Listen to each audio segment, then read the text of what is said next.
Morning, it's the 13th of August 2025. It's a Wednesday.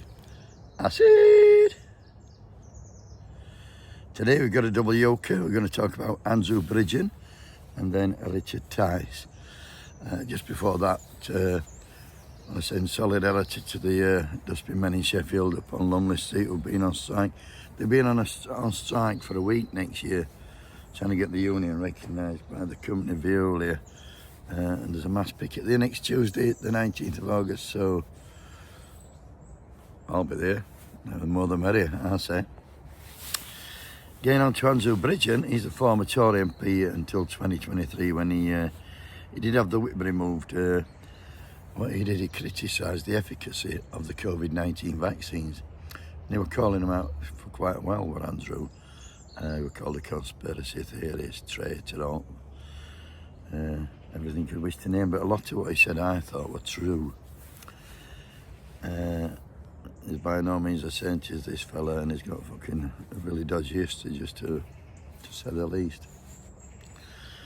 But yesterday he released a clip onto Twitter. I'm sure it's been doing rounds on social media, and this is what it's We've about. got this sort of dinghy invasion across the channel. Yeah, I just look at that. We're getting 800 a day. There was a whole batch. Yeah, hang on. I have to go back because there's someone coming. There was a whole batch of dinghies. Okay, this lorry is getting on a ferry. So the dinghies come into Dover, they get loaded onto a truck, they go back to France.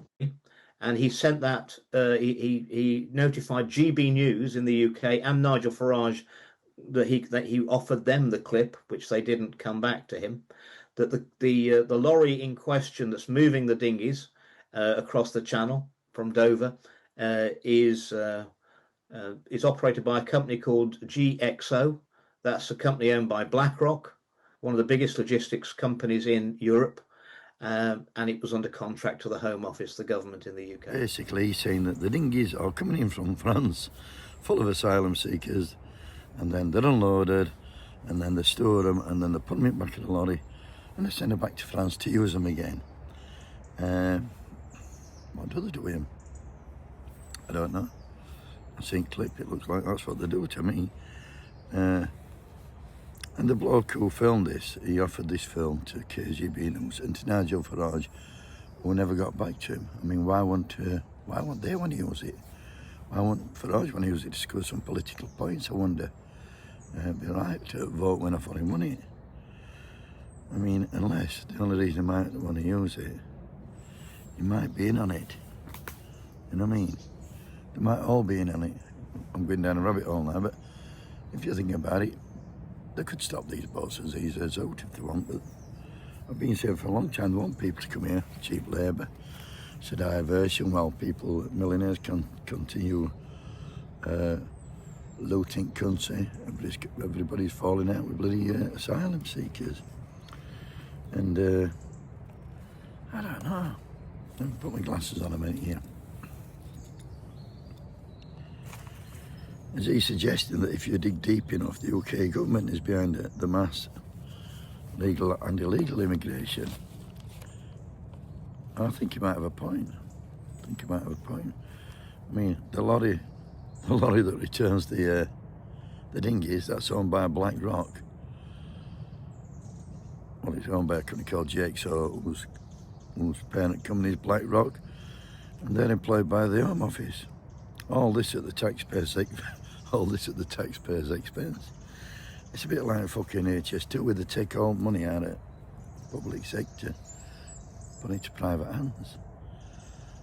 I mean, are the government conning us? Are we all being fucking conned? Does anybody want to get rid of asylum seekers? I don't know. Well, I don't know. Is the government for us or against us? You tell me. I don't know. Food for thought, definitely. Getting on to Richard Tice. Over the last couple of weeks, Reform UK, they've been talking the country down, saying law and order's gone to shit in this country. And It has gone downhill a bit, but I don't think it's just gone downhill. I can remember when I was a kid, there was a police station in this village. You couldn't be any more than 3 miles away from a police station. If you're in an urban area, there's none.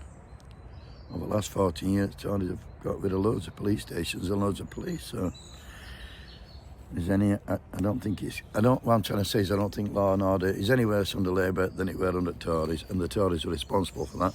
But, of course, Reform are out there saying women are frightened to fucking walk streets. What about that? As a woman, are you frightened to walk streets? Are you any more frightened now than you were 12 months ago, or 2 years, or 5 years ago? And we've got, when you look, we've got the Anderson were going round pointing to fucking hotels. Britannia Hotel in Canary Wharf, they're stopping there, getting people revved up. We got Sarah Poachin and Andrea Jenkins saying how fucking scared they were to walk streets. They're calling the Sun by the Hills, they're calling the Sun the Farage Phillies. Fucking hell.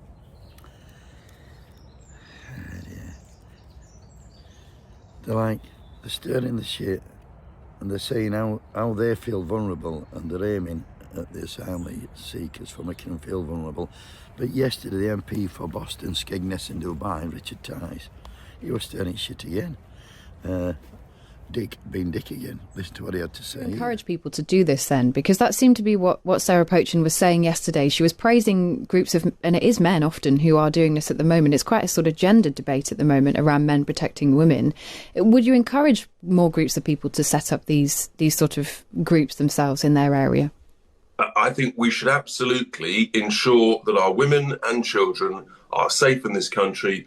And if that involves a few extra patrols on a sort of neighbourhood watch style basis within the bounds of the law, because there just aren't sufficient police able to be out there on the streets for whatever reason, then yes, I think that is a sensible, community-spirited thing to do. What about the risk? That's the state of where we're at. What about the risk? Would you encourage people to set up groups, etc.? Yes, I think this is a sensible community thing to do. Sounds like he's fucking advocating groups of vigilantes to patrol in streets.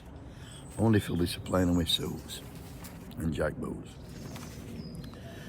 Gangs of untrained, racially motivated men patrolling the streets. What could possibly go wrong? Pour some Morgan into the fuckers. Pour a bit of Stella into them. What could go wrong? I'm asking myself. What a time to be a fucking coloured person. Can't feel good. If any of us should feel unsafe, it should be them walking streets. Here's a vulnerable young lady now. Morning, Sally-Ann. You all right? Grand morning. Yeah. He might as well have just said, what he should have said is, get your fucking white hoods on, get a can of petrol, get some matches, and go and get the bastards. That's what he's saying in a roundabout way.